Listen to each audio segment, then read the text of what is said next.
If it's not one thing, it's another, as troubling news on COVID competes with news of tightening to fight inflation. This is Bloomberg Wall Street Week. I'm David Weston.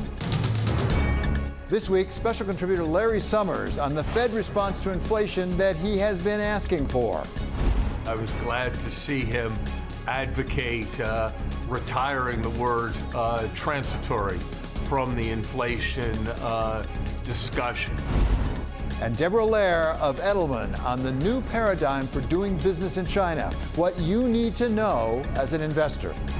There's no question that it's going to be a bumpy road ahead for foreign investors.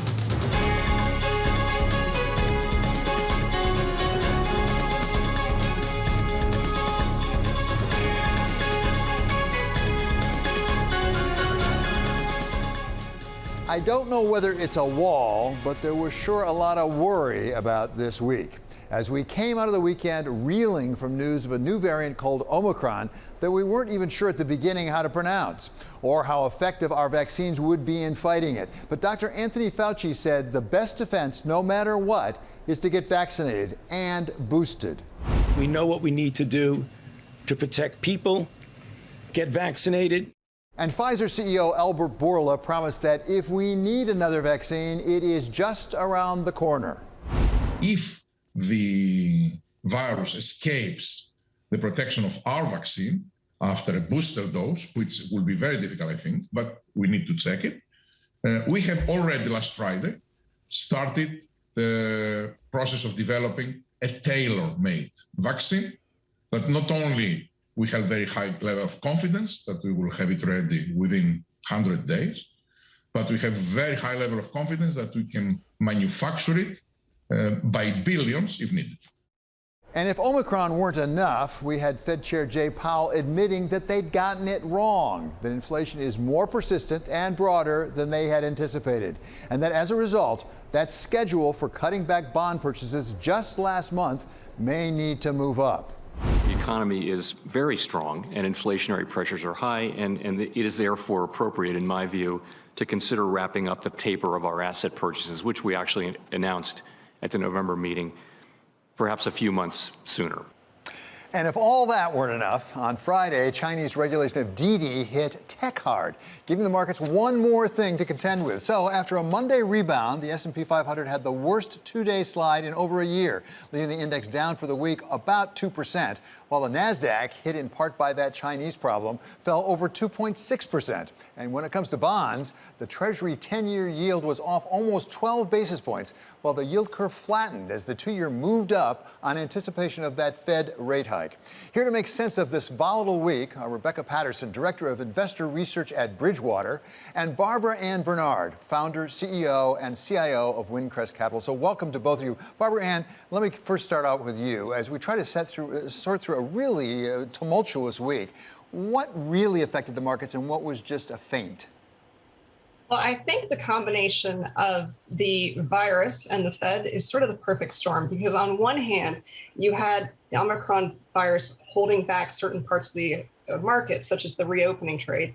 And on the other hand, the March 22 COVID playbook was completely crushed by the Fed, because if you think about who that was, it was the beneficiaries of cheap money, such as your Pelotons, your stay-at-home, and no other manager really exemplifies that trade as well as Cathie Wood. And if you look at her fund, ARK is down 16% since Thanksgiving Day when we learned of the virus. And typically you would have thought that would have been your go-to playbook.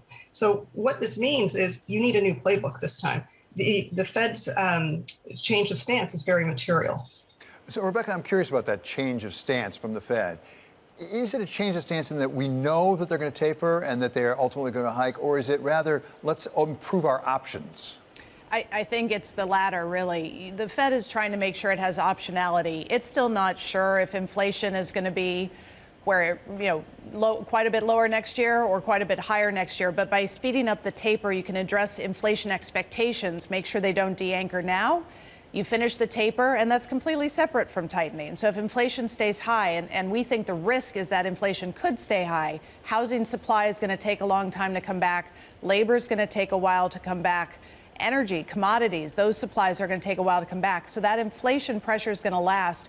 if that's true, then the Fed can raise rates faster. And right now, we only have 2 hikes priced in for the second half of next year. So there is room for more to get priced in, and that can push yields back up just as fast as they came down this week. Yeah, exactly. A very powerful point. Barbara, and let's talk about that inflation issue. If, in fact, it stays up, are you starting to see it sort out some of the stocks? You get involved in individual stocks. Are there certain stocks you want to go to in a high inflation world?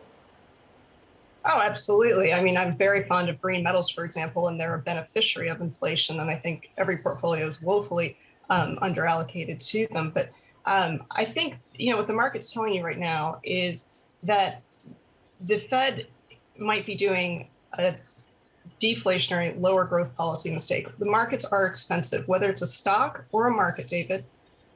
Punching multiples hate lower growth. And that's what people are afraid of, is that we will have lower growth. And so you'll see multiple contractions. So the stocks that you absolutely want to stay away from are sort of what I would call those, speculative bubble ones, where they have no earnings, they have no, and that game is sort of over. So it's more right now, how do you protect yourself from things that have been beneficiaries of this environment?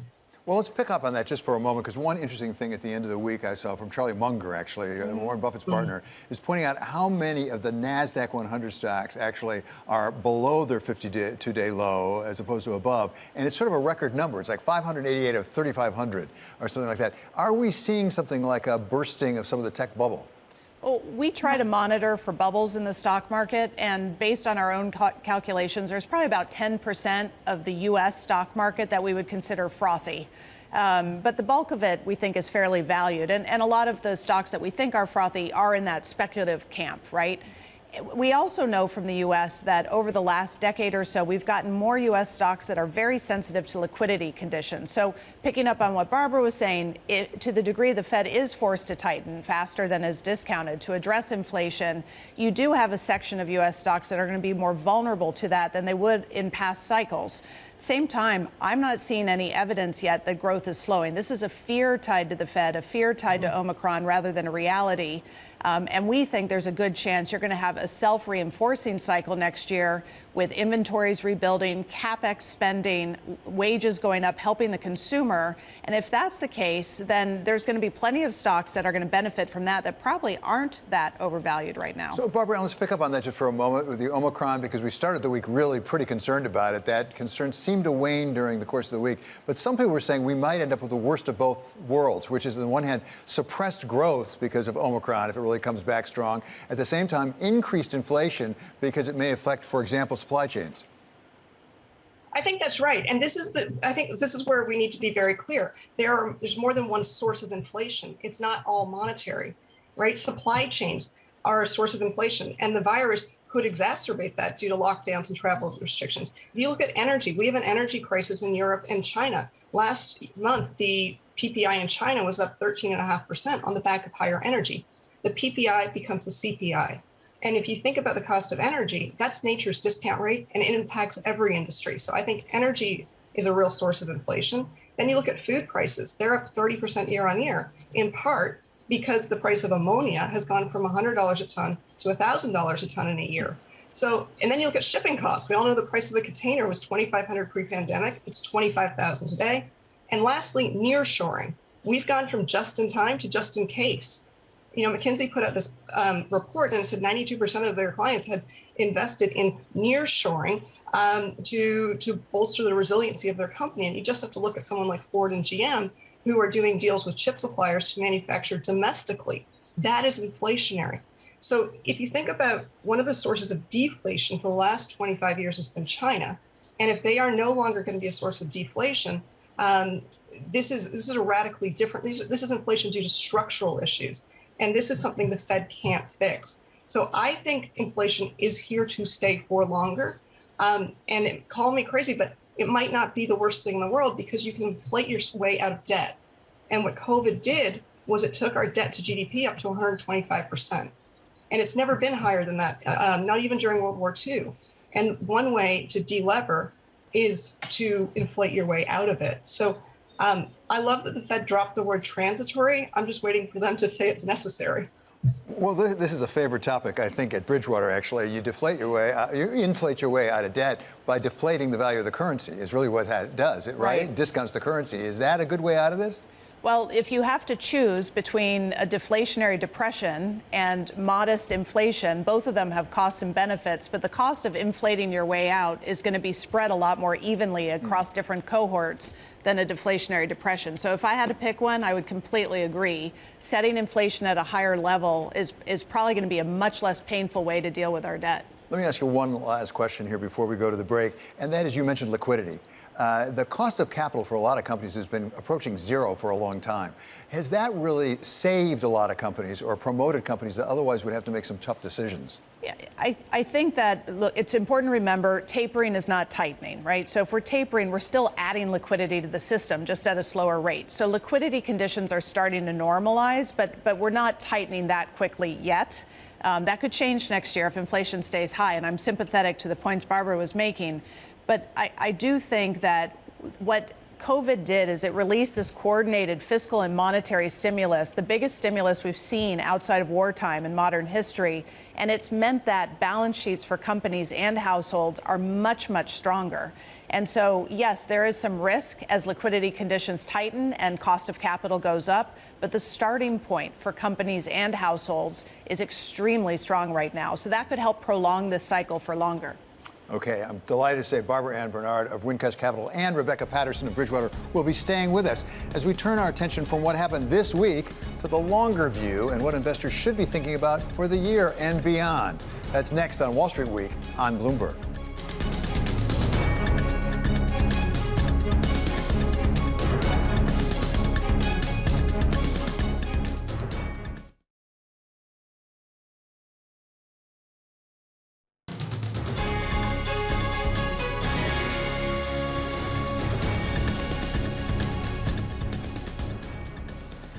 This is Bloomberg Wall Street Week. I'm David Weston. A topsy-turvy week like this one cries out for a longer-term view for investors. And Rebecca Paterson of Bridgewater and Barbara Ann Bernard of Wincrest Capital have remained with us to give us just that perspective. So let me start with you, Rebecca, because I do think of Bridgewater as sort of longer-term vision, typically. What are the longer-term issues that investors should be thinking about beyond what just happened this week? Well, how long-term do we want to go? I'm going to go really long-term for a minute, because I think when we look at this year, when we look at the last decade, frankly, it's paid to be in the U.S., right? The U.S. equity market has been where you've wanted to be. And when we look ahead right now, what we're seeing is that the markets are extrapolating that will continue for the next decade. So the U.S. is priced to outperform other markets for the next 10 years by a lot. And so you have to ask yourself, how likely is that? And when you think about some of the tailwinds for the U.S. that we've had, low and falling tax rates, a deregulatory environment, very strong forces helping capital versus labor. Well, all of those things are fading a little bit, and some of those tailwinds could become headwinds. So when we think about what's priced into markets and where the opportunities are, I'm taking a long-term view here. But I do think looking at your portfolio, making sure you have geographic diversification, given that that already priced in view to the U.S. makes a lot of sense. And if you take a shorter term view, the next year, if we go from pandemic to endemic, right, barring Omicron or some other variant being truly horrible, if we can move into that endemic phase of this virus, if we go from a world where we're fighting downside growth risks to fighting inflation, that also could benefit some markets that are much more attractively valued today and have stocks and sectors that should benefit from that more. Japan would be a great example. Wow, Japan, there you go. Barbara Ann, what about from your point of view as an investor? Emerging markets? I couldn't agree with Rebecca more. I think the U.S. is very expensive. I do like emerging markets, but they are not as resilient in the face of a pandemic. You needn't try that hard. If you just look at the MSCI Europe, 28% of stocks trade on an FY1 P of below 12. So I think the rest of the world has been dramatically overlooked. I think Southeast Asia is very interesting. A lot of money is fleeing China because it's become a bit uninvestable. And that coupled with the increase in GDP per capita in Southeast Asia is a very interesting inflection point. I like India for the same reason. It's attracted a lot of the money that has flooded China. I also like green metals because this is the value investor's way to play the energy transition. I can get the same growth as a Tesla for a commodity multiple because every battery needs the copper and nickel and lithium that I like investing in. I also really like some of the parts stories, like math works, right? So just being really disciplined and cash flow based and asset backed based. I think these are the interesting ways to find value when markets are expensive. I'd also say I really like shorting, and so there's always something to do. I mean, we're short Rivian, Peloton, Stitch Fix, and so you can take advantage of speculative markets as well. You don't have to be prey to them. And then the last one is, I think Rebecca would agree here, you just want things that are uncorrelated, right? And something that's really uncorrelated and very interesting to me is actually going long the price of carbon. And you can find contracts such as the one in California, which literally goes up by 5% a year plus inflation. So I joke at my firm, we're getting into fixed income. But, but so uncorrelated and diversified. So these are very different alternatives, which makes it fascinating, I think, Rebecca.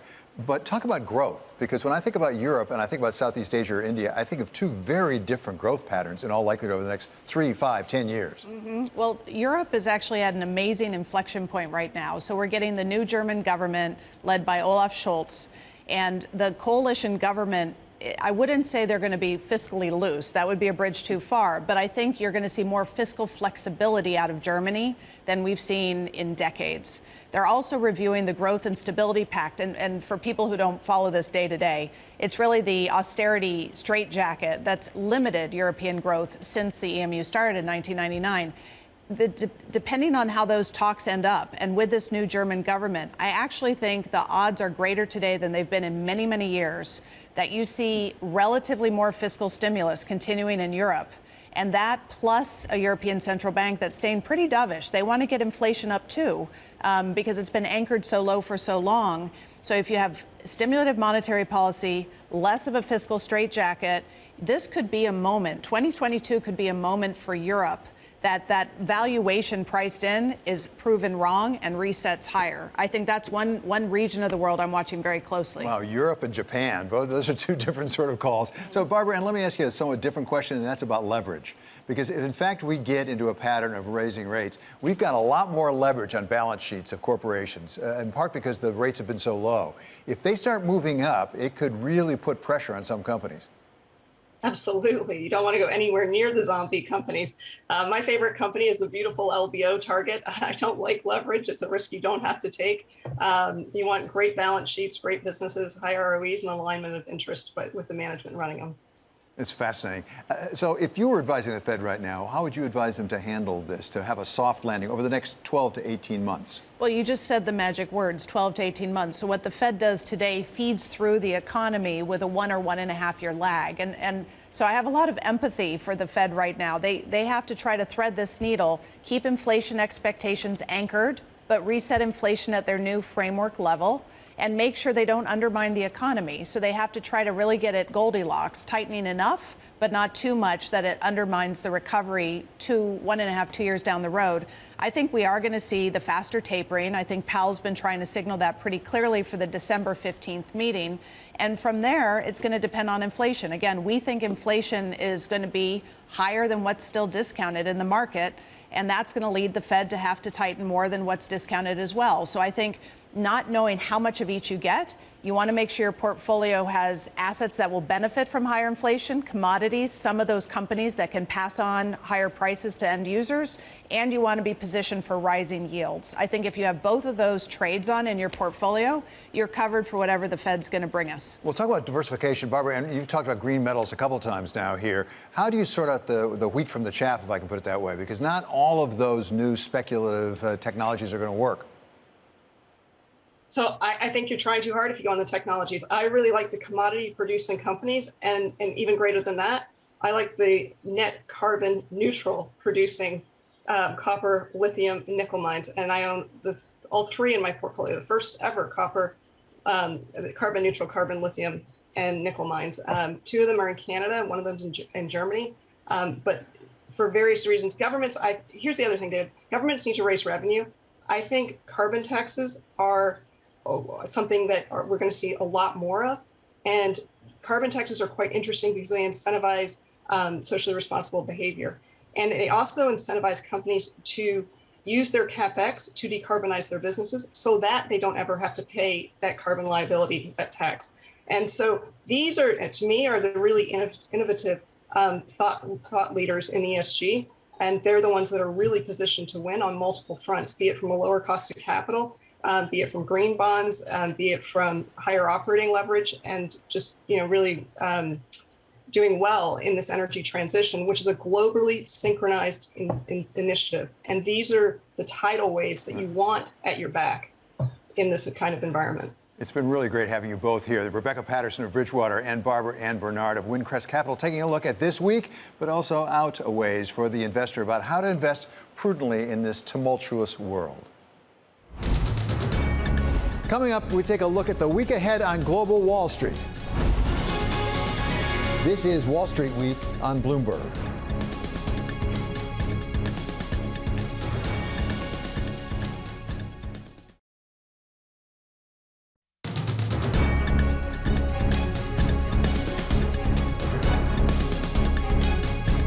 This is Wall Street Week. I'm David Weston. It's time now to take a look at the week ahead on global Wall Street, starting with Juliet Sally in Singapore. Thanks, David. The newfound stability in Chinese dollar bonds will be tested in the coming days after Kaiser Group Holdings failed to get bondholder support for a debt swap on $400 million worth of notes maturing December 7. Kaiser is China's third largest borrower of dollar bonds among property firms, with some $11.6 billion outstanding. A default could spur contagion risk just as global investors return to offshore property bonds. We'll also get more of a pulse check on how China's economy is faring with November trade data and inflation figures due, plus a central bank decision from the RBI and the final read on Japan's third quarter GDP. Now over to Danny Berger in London. Danny?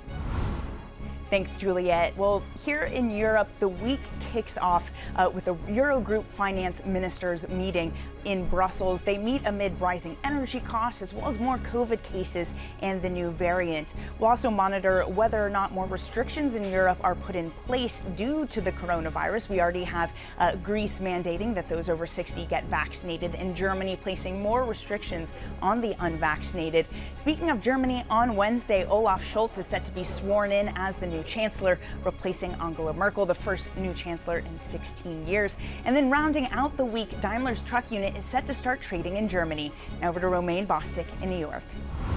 Thanks, Danny. Market participants in the U.S. are honing in on that next round of inflation data, which is likely to show a seventh straight month where the consumer price index has risen 5% or more from the same month a year earlier. That data for November will show the fastest pace of inflation since 1982. Supply chain pain, transportation bottlenecks, and higher wages all playing a role in the persistence of that price growth. And it's prompting a notable change in tone from Fed Chair Jerome Powell, who now says it's time to retire the word transitory when speaking about inflation. One other big event next week to keep an eye on is President Joe Biden's Summit for Democracy. It's a gathering of about 100 government leaders to talk about the challenges faced by free society. One key element of the summit will be a new U.S. initiative to prevent the proliferation of technology that authoritarian nations use to surveil and control their citizens. David? Thanks to Juliet, Danny, and Romain. Coming up, is China investable? Maybe we just need to understand that the whole paradigm has changed, and Deborah Lehr of Edelman explains it to us. We look at this really as Xi 3.0. This is Wall Street Week on Bloomberg.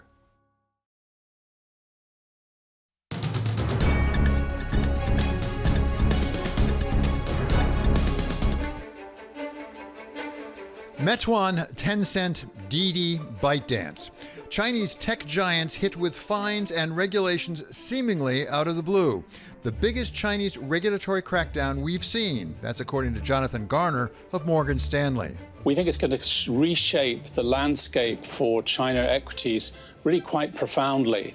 All coming on the heels of Jack Ma admonishing the Chinese government last year about making sure it got its regulation right. Good innovation is not afraid of regulation, but is afraid of being subjected to yesterday's way to regulate. We cannot use the way to manage a railway station to manage an airport. With investors left to ask themselves whether China is investable right now. Questions raised by David Rubenstein of Carlyle and Scott Meinert of Guggenheim. I think people have to worry about investing in China or doing business with China. That's an issue. And also, what are the ramifications if the relationship gets worse? China is uninvestable. But whether we like it or not, China's approach to regulating business is not going away anytime soon, as a Chinese party official made clear in reaffirming support for President Xi Jinping in the plenum last month. The whole party will have an anchor, the entire Chinese people will have a backbone, and the giant vessel of China's rejuvenation will have a steady hand on the tiller. So if Chinese economic regulation is not going to change anytime soon, the question is, what does that mean for businesses and investors in China? We turn now to somebody who has been addressing that question for years now. She is Deborah Lehr of Edelman. She was there at the USTR when they were negotiating Chinese accession into WTO. And then she assisted big companies like Goldman Sachs and Merrill as they moved into the Chinese market. And so, Deborah, welcome. It's great to have you back with Wall Street Week. Let me ask you the most basic question. If there is something of a new paradigm that businesses are facing, investors are facing, what is that paradigm and how does it change what they do in China? Well, that really is a great question, and thank you so much for having me back again. I'm delighted to be with you. We look at this really as Xi 3.0. We're looking at a whole new world in some ways for foreign companies doing business in China. One, Xi Jinping is entering into a very political year as he attempts to take on the presidency for the third time. Now, as part of the party, a general secretary, there were no term limits. But for the first time, he is well positioned after 10 years to really take control in a way that we haven't seen since Mao. And what I mean is, over the last 10 years, it's almost been like a chess game where he has been able to position many of his people into positions of leadership that now when he takes on this third term, they will be his people with his vision to implement his policies. So what does this really mean for the foreign business community?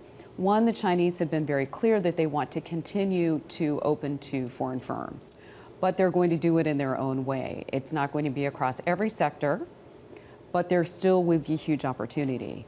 But at the same time, they're going to be looking at implementing a whole series of regulations, in some ways almost to make China more professional.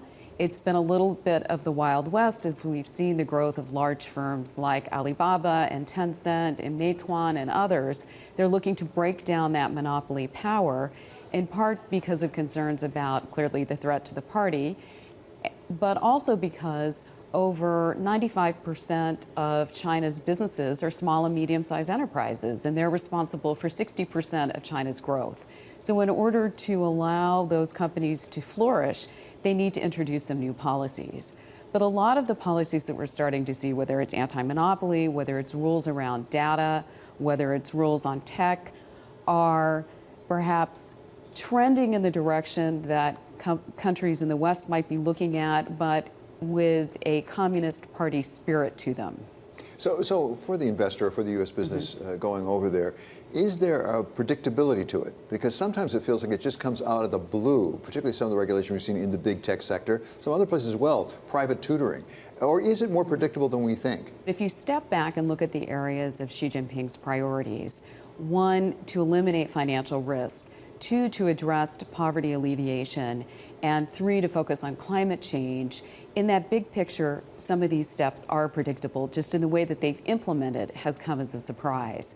And so if we look at what they're doing in the context of whether it's DD and data is actually a very good example. One, because of the national security implications that they have, but also because they look at data as actually a factor of supply.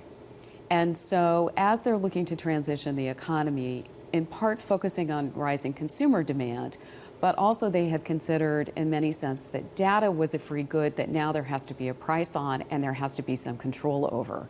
So they're implementing new rules.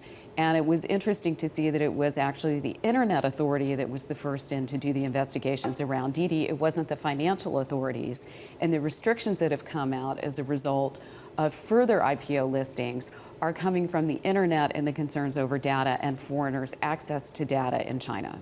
How much of this comes from President Xi himself? As he came into office, I think that he sort of looked around, looked at the past 10 years of Hu Jintao and said that he had to get the country under control, that there had been limited reform, that the style of collective leadership had actually made it very difficult for Hu Jintao to get much done during his time, and that he also had many of the people from the previous administration, so to speak, from President Jiang Zemin around him, so he couldn't really implement his own vision. So what Xi has been doing, as I was saying, is one, getting his people into place, but two, he realized that in order to govern the country, he had to find a vehicle to do that, and a vehicle that reached from the top all the way down to the smallest cities, and that was the party. Because even when he was sitting in office, when he was coming out with new policies, even to this day, 10 years later, he still has policy enforcement teams that he has to send out into the provinces to ensure that policy is being implemented in the way that he expects. So I think as we look ahead and we look into next year, this political year, when he is going for the presidency, one of the things to watch is going to be the size of his standing committee. And this is, as you know, the group of usually men who rule China. They're the most powerful, and the number varies, 5, 7, 9. For Xi Jinping, it's in his interest to try and make that a smaller group so that he can have more control and less of this collective leadership. For others who still have control, and many of them are previous politicians whose people are still in place, it's going to be there and in their interest to push for a larger size. And I think that's one of the criteria that we should be watching to see how well he does and how well he's consolidating his power to implement policy going forward. Deborah, as you know well, there are investors right now who are asking the serious question, is China investable at this point, given some of the things we've seen? When you think about investing, you've always got market opportunity in China. No one would deny that. Right. What about the political risk? During your time there, do you think it's going up right now or going down, the degree of political risk for investors? Well, there's no question that it's going to be a bumpy road ahead for foreign investors, and that, as we said, while there may be some clarity around the direction that the Chinese government wants to go when it comes to whether it's market opening or the new regulations that they're taking, there isn't complete transparency on what the process is and the timing of any of the regulations. Take what we're seeing around the VIEs, these vehicles that are being used for many Chinese companies to actually get around the rules in China to establish overseas and then use that vehicle to invest. And that's the way that many foreigners are investing in the Alibabas and the other big companies in China. There was a rumor coming out of China that they were going to cut off that vehicle, which their regulatory authority has come out and said that's not true. But I am sure that what they're going to do is take a very serious look at what those entities look like and put some new rules around them. Because the whole intent of these VIEs was actually to get around the regulatory structure. So by their very nature, they need to bring some transparency and clarity to that. And that's going to make it very difficult for foreign investors to continue that route. And we're going to see more and more of these types of actions that, while in the big picture are understandable, perhaps from a Chinese context, for an investor, they're going to be unpredictable. And finally, Deborah, maybe one of the big political risk questions, and that is human rights issues, because we saw this come up this week as Senator Mitt Romney really took on Ray Dalio, saying, how can you deny that there are real human rights violations? For an investor, put aside the morality of it just for a moment. For an investor or a company doing business in China, how does one factor that in? Is it a significant factor in decisions about how to go into China, how big to go into China? I think the U.S. government has taken an important stance in its own set of values when it comes to voicing its concerns about human rights. For foreign investors, absolutely this is going to continue to be an issue. The Biden administration has stated very clearly that its expectation is that American companies will represent American values when they're overseas. How that is factored in is very complicated, because while American companies may take a stance, it's not necessary that all of our competitors are going to be taking the same stance. And I do think as part of this, we need to focus on what's the best interest of the American economy and American firms and American economic security, which is the basis really for our own national security. It's a very complicated question to factor in, but it's really a very critically important one. Deborah, thank you so very much for being with Wall Street Week this week. That's Deborah Lehr. She's the CEO of Edelman Global Advisory. Coming up, we wrap up a busy week with our special contributor, Larry Summers of Harvard. This is Wall Street Week on Bloomberg.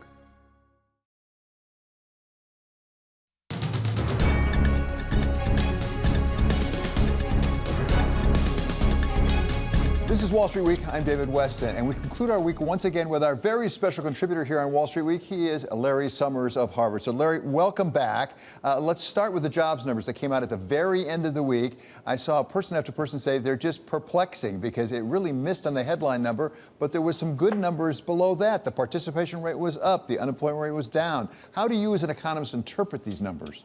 No one can be sure. There are two surveys, David. There's an establishment survey, and there's a survey where they talk to people, and they're very sharply divergent this month.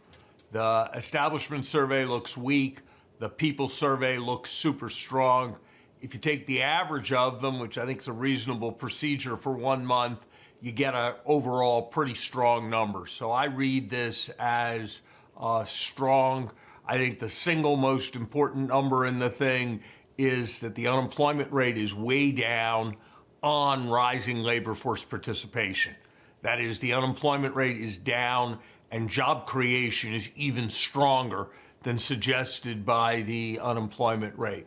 So I read this as consistent with the picture that we've got an economy moving towards overheating, with the benefits that means for disadvantaged workers, but with the risks that go with inflation. Okay, so let's pick up on the overheating. We had a pretty important development this week as the chair of the Fed, Jay Powell, testified up in Congress and basically said, you know what, it's more pervasive, inflation is, and it's more widespread than I had thought, and therefore we're going to have to consider at least moving up the time of the taper, something you've been arguing for. From listening to Jay Powell this week, do you think he gets it?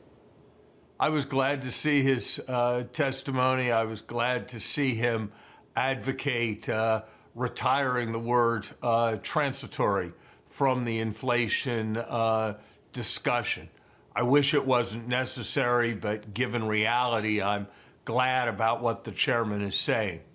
Here's what I think he needs to recognize next. If you look at what is in many ways the simplest indicator of the posture of monetary policy, where is the real interest rate over the next 1 year, as inferred from market inflation expectations and market interest rates, that number is at its lowest ever. That number is now way below -3%, closer to -4%. That is not a tenable place for enduring monetary policy to be. So I'd like to see him signal that there is no reason at all for us to be engaged in continuing QE and mortgage-backed securities, that there's no reason why we shouldn't very rapidly end QE altogether, that we need to start moving in the way we do when inflation is well above target. I'd be signaling 4 rate increases next year with two-sided uncertainty, depending on how the inflation figures work out. That will be a jolt, but a jolt is what is required to restore credibility, given how much monetary policy has lagged. Larry, let's talk about that jolt, as you refer to it. Some months ago, you said your concern about the Fed is if they waited too late, if they were too dovish on this, they would have to take action that actually could tip us into a recession. Do we still have that danger? And is 4 interest rate hikes next year likely to tip us into recession? I think 4 interest rate hikes next year are less likely to tip us into recession than 8 interest rate hikes the next year. And so I think we have got to get ahead of the curve rather than be behind the curve with respect to inflation risks. Look, I'm not saying we should lock into 4 inflation risks. I said we should be signaling that as a very plausible possibility. You know, if you look at every business cycle since the 1950s, the Fed funds rate has never peaked below 2.5%. Now we're looking at a situation we didn't have in the vast majority of those business cycles, where we're coming into it with 1-year inflation rates above 5. So if anything, that 2.5% figure is too low, and markets aren't pricing anything like that. So I still think we've got some substantial distance to go in terms of signaling the Fed's resolve. And I think the evidence is that when you signal more and your credibility is greater, you, in the end, find it easier than when you sacrifice your credibility and have to do even more to regain credibility. That was the lesson of the mistakes of the 1960s and 1970s. Larry, one big piece of news was obviously Jay Powell's testimony talking about expediting the tapering of the bond purchases. Another big development, obviously, that happened over this last week is Omicron, something there's a lot we don't know about still. How does Omicron potentially factor into decisions about monetary policy at this point? David, let me first say that I am very concerned. Here's the point that I think is not in the discussion, but should be much more active in the discussion. I can't contribute anything to the resolving the uncertainty about just how serious Omicron is. But what I can say is this: Omicron was a vastly larger mutation than anyone expected. The fact that we got such a vastly larger mutation, whether this one was benign or proves to be heavily malign, tells us that this virus is much more mutable than we had previously expected. It also means that in the future, we've got 2 different jumping off points for mutation that are very different. The original virus that we had and this new very large mutation.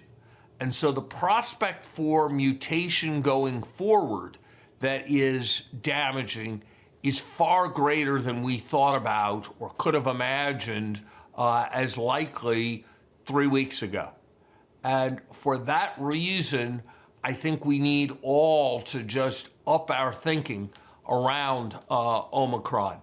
It means that the global health effort needs to be very substantially stepped up if we are going to address this in a satisfactory way. It means that there needs to be much more capacity developed to not just provide vaccines to other countries, but to get jabs into arms. None of us are safe anywhere until this is under control everywhere, and the global effort needs to be ramped up. And I'd have to make the judgment that those in financial markets need to be aware that the range of possible scenarios is going to go up. With this news of increased mutation potential, there becomes a real possibility that this is not going to be a transient, but that we are going to be dealing with this kind of world for a number of years to come. Yeah, it's sad, but I'm afraid all too true. Larry, finally, just briefly here at the end, we like to end with an outrage of the week. What's your outrage of the week? And a very eventful week, I must say. I mean, my outrage is my discovery, probably too late, that the legislation that's working its way through the Congress in pursuit of green objectives has put in other objectives so strongly that if you buy an electric car with a union, you get a far larger credit than if you buy one without a union. And that seems to me to be exactly the kind of special interest measure that will compromise our achieving vital environmental objectives. And so I was sorry to see it. Thank you so much to Larry Summers, our very special contributor here on Wall Street Week. He, of course, is at Harvard University. Coming up, inflation everywhere, and especially in our sports. This is Wall Street Week on Bloomberg.